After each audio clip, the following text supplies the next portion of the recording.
Welcome back to Opinion Leaders, and now with the fun part with our guest, Dr. Gerald Abergos, a body language expert and also a nonverbal communications coach and a sociologist. I think I just did that the other way around. But anyway, sir, let's talk about in the next couple of weeks, actually, we will be having our national elections. And then hanggang ngayon, it's getting very heated up. Ngayon natin talagang nakikita kung paano paano nagfo-fold up. Kikita natin kasi napuput on the spot through the debates, diba? And through many interviews, yung ating mga kandidato na dati pinaperceive natin as they're very cool. Tapos ngayon, hindi pala sila cool. Medyo iba pala. As what we have mentioned before, most probably these candidates have been coached ng body language. Is that a reality? Do you think they have been coached by? Yeah, for sure. For sure. I also have some friends, some clients who are asking me on how they should look on stage, how do they talk, what if they were asked these questions. Very important yun eh. Hindi ka nandadaya, you're still presenting yourself, but you're presenting yourself in a manner na maganda, tama, at gagawin mo talaga yun every time, manalo o matalo ka, ganun ka na talaga. Very recently, for sa mga presidential balls and vice presidential balls, dalawa na yung nakikita natin na on national TV. Nakikita natin yung body language nila. The promises are almost the same. The platforms are almost the same. Pero sometimes napupusuan natin isang kandidato pero because of body language, na medyo na-turn off tayo.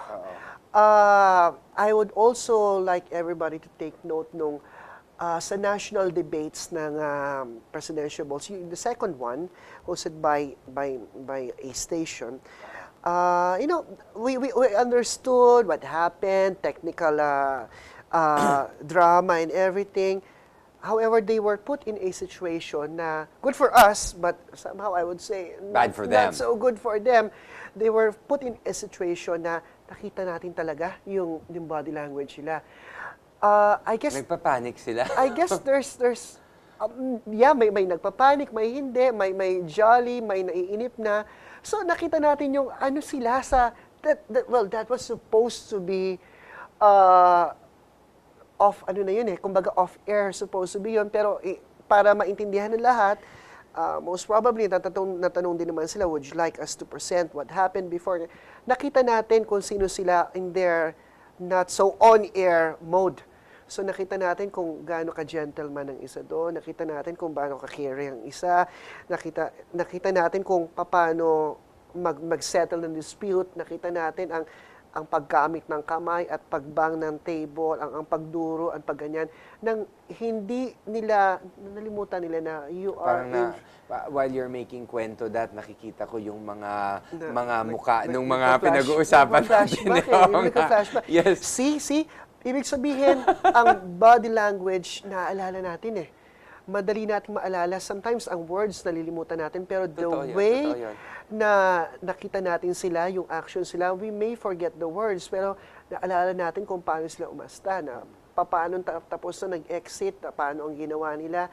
Nakikita natin yun eh. Sometimes, yung napupusuan natin na kandidato na turn off tayo, sometimes hindi natin napupusuan, uy, grabe, composed pa rin siya, na lahat sila, somehow, that's true. Alam nila at hindi nila alam na both that situation is a very stressful situation na they are on national TV, sa mata sila ng publiko. It's really like the question and answer at the Miss Universe beauty pageant, but that's the most stressful because everything else, your gown, your swimsuit, your body, lahat kaya mong kontrolin through diet, through exercise, finding a good designer. Pero sa question and answer portion, mapapansin mo yung mga kandidato ng mga pageants, wala silang control because they can only guess what's gonna be asked of them, di ba? So para din ganyan yan sa debate, hindi rin nila alam kung anong tatanong. Well, thank you for that very good comment. I appreciate that. Ganun na, di ba? Yung kilos sila na, thank you for that question. I believe, yung mga nag-hold sila, nagpapatagal sila the way they talk. Is that good? Is that a good thing?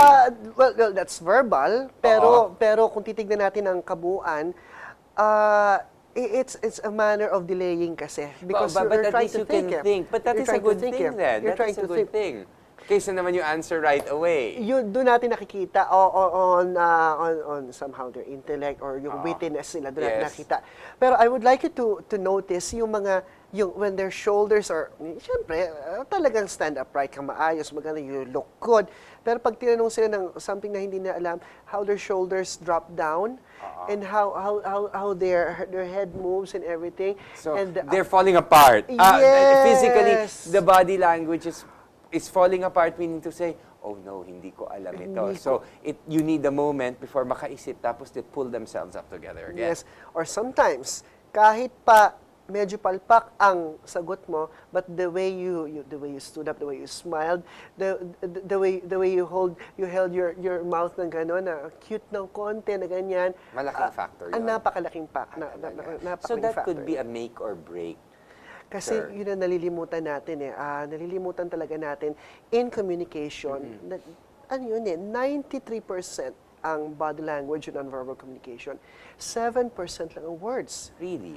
93% is the tone of voice, how fast your voice is, the way you stand, the way everything else. And just sabi nga ng mga experts, and with every reading that I have, it's 7% lang ang words. We focus so much on the words, but we forget to focus on how to deliver those words. Those words, which is sometimes just as, if not more important. Like if you say a short answer, but you answered right away, it shows sincerity.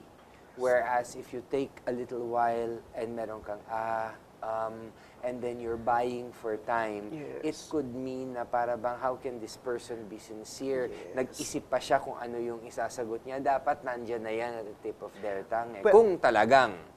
Pwede kasi siyang ma-hide ng body language. Dahil nag-isip ka pa, the way you move, sometimes may hide mo yun na when you're trying to think para to Minsan maganda maubo ka pa nga para at least you can delay it. Para sabihin nila, sorry, I need to clear my throat, itchy, Clear something my itchy throat. there. But then after that, kuha mo na yun. nakuha mo Yeah, na. And yeah. when you cough, you make it a point na I'm sorry, it was a stressful morning kanina. Nagpapatagal ka ng konti, but the body language is there to help you buy time. Pag kunyari nag-iisip ka, well, just maybe, pag nagano ng kamay mo, well, as I see it, pwede ka mababagal. Ang pagbagal ng salita is also body language. Pero is that a good thing? Ang pagbagal ng salita, maganda ba yun sa... is it a good thing? Because ako, I don't see it as a bad thing. Is it actually a good thing? For some people, especially, sige, let's start with this. Sa pagsasalita, maybe for the next few minutes, I could also teach body language sige, kahit yeah. paano. Oo. Okay, sige. Let's start with hindi natin naiintindihan, hindi natin talaga fully kilala, pero with their body language, parang, wow, this person really shows power. Let's look at Adolf Hitler. Okay. Well, people hate Adolf Hitler, but he conquered almost half of the known world at that time. And he was very charismatic in the sense na no matter how much the outside hated him, he was able to get the people involved, the Yes. important people to follow him, to Yes. want to have the passion to do what his orders or what was in his heart, whether it's a good or a bad thing. Yes, that is actually true. Yung sinasabi niya may be a bad thing for most of the known world, Pero for the people na followers niya, The Nazis, for the example. Nazis and everybody else, nakita kasi nila the way he delivers his speech. I really urge people to watch also how he does his speech. Magaling. Magaling. Para bang he was really able to make people believe that the Jews are a bad thing. Magaling na pag pupunta siya doon, people are clapping. Let's talk about that kasi magandang case study yan. We don't approve of him and what he does, pero the way he Can't carried help but himself. admire. Yeah. Pagdating niya doon, people are clapping. palakpak mga tao, hindi tumitigil. Hindi niya pinapatigil. Tigil kayo. Kasi ganun karaniwan tayo. Sometimes false humility. He lets people clap. Well, that's actually power. That's nonverbal communication. Sige, go ahead, clap. I'm the idol niyo ako eh. Then when they die down, ng pagpapalakpak nila, mag-start, he would start na slow speaking. Hindi siya nakatingin sa tao. Ang kasi karaniwan, for public speaking, sinasabi na dapat tumingin ka sa tao, na dapat parang kausap kita na ganyan. But Hitler was actually good. When you are speaking in a very large crowd, eksakto sa election right now. When you're speaking at a very large crowd, you don't need to look at people's eyes kapag nagsasalita ka. You see the tops of their heads, Kasi right? pag tumingin ka dyan, paano naman sila? Sometimes when you talk sa malaking crowd, well, Hitler does this. He looks up as if he was conversing to the heavens kung anong gusto niya sabihin. He would start with a mellow voice. Then people would clap and everything, but he does not let everybody. Hindi i-stop yung clapping. Then pag tumigil na naman, he start hanggang palakas ng palakas when he speaks with the way he moves his hand and the way he does that. Wow, it looks good.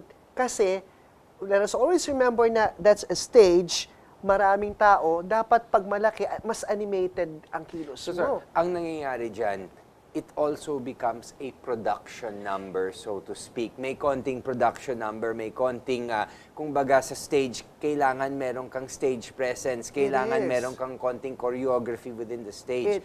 You cannot go to the corner and start talking. You have to be in the center. You have to see that everybody is para bang within your peripheral vision. And then that's the only time. Pag nakikita mo sila, chances are nakikita ka nila. Yes, it has to be like that.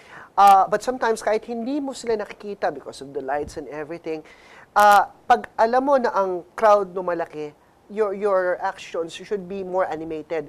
Mas malalayo ang kamay mo, mas malalaki ang kilos mo, ang galaw mo pa sarili mas malaki. Pag ganitong intimate na magkatabi, konti lang mga tao, dapat ang kilos mo small lang din. Oo. Hindi every time na alam mo na kapag magsalita ka, effective to. Pag magsalita akong ganito, this way I speak. Pero on an intimate small group, ganun ka pa rin, it doesn't warrant. So, ibig sabihin, ang body language dapat inaayon mo dun sa audience. Sa laki ng crowd and everything. Okay, nako. That's very good, sir. We have to take a quick break. Pero at least kahit papano, konting lessons, yung para bang at least some pointers on what to look for. Or for example, if you're planning on speaking in public, at least, ayan, sana nanonood kayo. Anyway, Opinion Readers will be right back. Don't go away for our third and final gap.